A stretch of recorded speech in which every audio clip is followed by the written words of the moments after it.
taong 2021, marami sa atin ang nais malaman kung anong kapalaran ang maaaring naghihintay sa atin sa bagong taon na ito. Narito ang overview ng horoscope prediction ng bawat zodiac sign.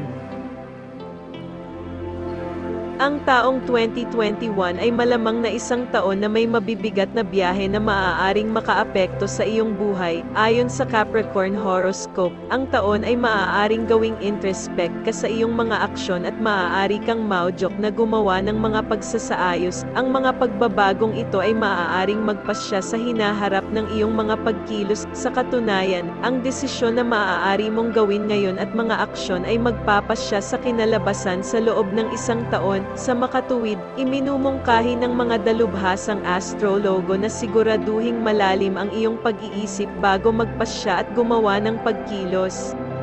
Ang isa sa mga unang hakbang na maaaring magawa mo ay ang pagpapawalang saysay sa iyong pananalapi. Ayon sa horoscope ng Capricorn, ang paggastos mapapadalas ngunit sa isang calculative mode. Bukod dito, ang planetang Saturn na namamahala ng pananalapi sa iyong zodiac sign at Jupiter ay nagdadala ng kawalan. Sama-sama ay kikilos sa mga lugar ng pananalapi na magiging pangalawa at hindi nauugnay. Ang pagpaplano sa mga pamumuhunan at kahit na ang pagkontrol sa iyong mga gastos ay malamang na maging unang hakbang. Kung may asawa, maaari mong panatilihin ang isang bahagi ng pagtipid para sa mga pangako sa hinaharap. Subukan lamang na gawin itong isang nakagawiang pagsasanay.